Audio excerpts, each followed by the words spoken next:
Hello, I'm Robert, and helping you if you're scared of many things. And this is about the worry that Russia could use a tactical nuke on Ukraine. And in theory they could. They have these tiny 1 kiloton, they can fire them from basically a big gun, artillery, their biggest tanks. They only got a few of them. They've got a few tanks that are big enough to fire a shell that has a tactical nuke inside it. And this is basically big enough to destroy a single skyscraper. And this is what it would look like if you were flying over in a passenger jet. And I've shown it on the airport near to Kiev, the one that all the fighting was about near the beginning of the war. And so as you'd see it go up to a kilometre. They could go a little bit higher than that. But basically if you're flying over in a jet, it'd be a little thing right down there. And if you were standing at the other end of a runway like there,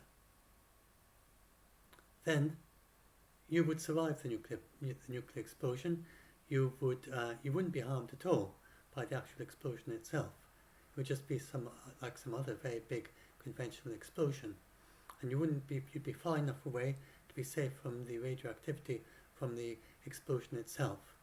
And all you'd have is a nuclear fallout, which would fall along. Basically, when you have a nuclear fallout, it's basically the mushroom cloud gets blown with the wind, and then it falls to the ground because it's heavier than air, unlike most clouds. And so you get a kind of stretched out mushroom cloud, and if it was in that direction, say, and you were standing there, you wouldn't get any fallout either. You could just stand there, watch the nuke, and you wouldn't be harmed by it. Not a small one like that.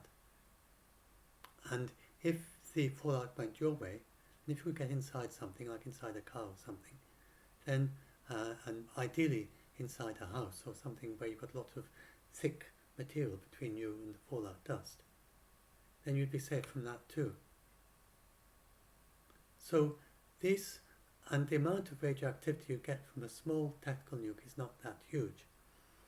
So we're not talking about something like Hiroshima with these tactical nukes. We're talking about something much smaller. And if it was used against a military target, then a nuke this small could only or mainly impact on the soldiers or the planes or whatever they attacked. And if they were to drop an example one in the Baltic Sea, say, it wouldn't harm anyone. Or if they were to drop it this one small desert in Ukraine, they would drop it in that very small desert of sand dunes, or in any place where there's nobody much around. And if they were to warn them in advance, say, get out of this area, and then warn people downstream to get indoors and stay indoors because of the fallout, then Russia could drop a tactical nuke on Ukraine with very little by the way of actual harm. And so the only reason it would do it, and it isn't of much military value, to cause the same amount of devastation as Mariupol, it's about equivalent to the very largest conventional bombs. The very smallest tactical nuke can be dialed down to much less than a kiloton. If you dial it right down to its minimum, then it's about the same as the largest conventional bombs, like the mother of all bombs that the United States use. That's roughly the same as a tactical nuke dialed down to its minimum. And so the devastation in Mariupol, it would require dozens of tactical nukes to cause that much devastation. And if the aim was to try and attack the Ukrainian army along its dug-in positions all the way along hundreds of miles, then it would take hundreds of tactical nukes to dig into the ground and get them all. So this is not a sensible military strategy. And the only reason they would do it is for fear tactics, really. And that does not make sense either. Because if they did it to try to scare people, then basically what they are doing, it doesn't matter if it's a test or if it's actually used in war, it is breaking the Partial Nuclear Test Ban Treaty, which Russia has joined, and most nuclear powers have joined. And Russia has actually also signed the Comprehensive Test Ban Treaty, though it hasn't got enough signatures to come into force. But I don't think I have to double check that. Sorry, but the partial test ban treaty is enough. An airburst would violate the partial test ban treaty, and for this reason, India and China there's no way that they could support Russia violating the partial test ban treaty. They also, both of them, have reasons to be concerned about nukes. China has a no first use policy, and India has the concerns that it's got Pakistan on its border, which has a policy of using tactical nukes in response to a conventional attack. It's meant for an overwhelming conventional attack against India, by India, because it's got a much larger conventional force. So the last thing India wants is to encourage Pakistan to think that it can use tactical nukes. So and these two countries, amongst the main ones, still trading with Ukraine, with Russia. Very last thing Russia wants is to antagonize both those countries. So it would serve no practical use, no military practical use, that couldn't be served by using lots of shelling, which they've got plenty of artillery shells, dumb artillery shells, but they've got plenty of them. And it would it would not help in political way, but cause major problems for Russia. And then what would NATO do in response? Well, NATO would not respond by using nukes against Russia. NATO has been very careful, and Ukraine, in this war. They're not responding to brutality with brutality. They're being very careful to avoid war crimes. And you always get the possibility of a few war crimes at the individual soldier level in any war, that because soldiers get unrestrained and they forget the rules of armed warfare, whatever. But Ukraine is being very careful and doing its best to stop that. And I think there's very little by way of even possibility of anything, even at individual level, of war crimes on the Ukraine side. They're being very, very careful about not doing anything that would count as a war crime. And they're responding to brutality by being very careful about war crimes.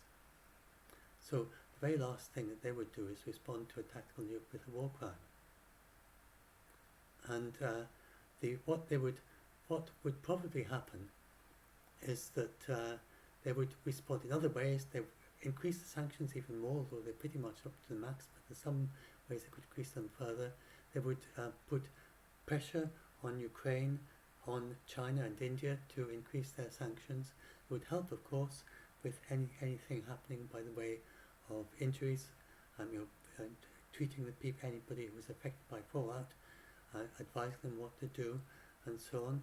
They would send medical teams or whatever, and this would likely be a reason for NATO to step up even further, although it's gone up really quite high with its conventional weapon supply to Ukraine. I mean, this, for instance, would be a likely reason to send in the MiG-29 jets and to help Ukraine to get air supremacy, and maybe even send in the F-35s, which are almost invisible to radar and have very little risk of Russia shooting them down. And if they send in dozens of those, and they're more than matched to the dozen equivalent Su-56 or whatever they're called that the Russians have, they only have a dozen planes, and NATO has hundreds of them of that capability. So the very last thing that Russia wants is to stimulate something like that. And then, the main reason, one of the reasons that this hit the news, so I'll go into much of that in my debunk, and this is about the effects of a tactical nuke. And then if I go down here, and the crater would be very small as well, and go down here, this is the CIA Director Burns. And so this was, if you saw the clickbait stories claiming that the CIA Director Burns said that Russia was going to use nukes, and even this is not what he said. He said the opposite. He said that some readers have. He said they don't see. He said they don't see the deployments to support the concern about tactical nukes. If you look at what he actually said, look at the actual words. Look down here.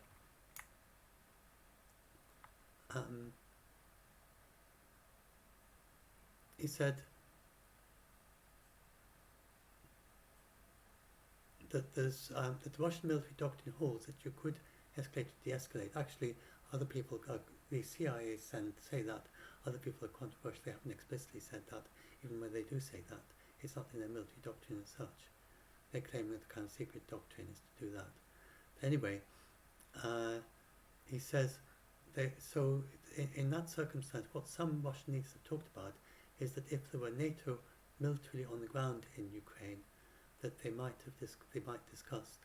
discussed the possibility as to whether they would resort to using tactical, low-yield nuclear weapons against the NATO military, and Biden has made very clear that they're not going to do that. So that was what he said. And then the other thing he said, there's the question, we can't take lightly that they might use tactical nukes or low-yield nuclear weapons against, and he's now talking about against Ukraine, not against NATO, against Ukrainian forces. And he has said that while they've seen some rhetorical posturing, which are Putin's bluffs, about moving to high nuclear alert levels, so far they haven't seen a lot of evidence of the deployments. So this is people, they haven't seen any change, they haven't seen the changes that Russia would need to do to put their nuclear weapons on a higher alert level, to move them so they're more easily, more quickly available. They just haven't seen those changes. They've seen some very minor changes that are mainly to do with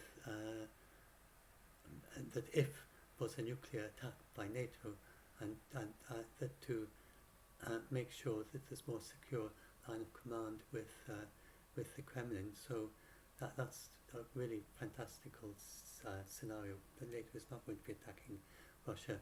He doesn't say that in this, but other people have independently said that, and that's what they've seen.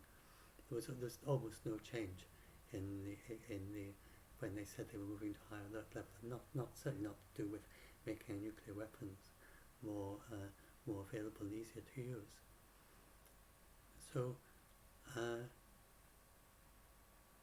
and the Institute for Study of War say highly unlikely, and someone else said recently it's vanishingly unlikely.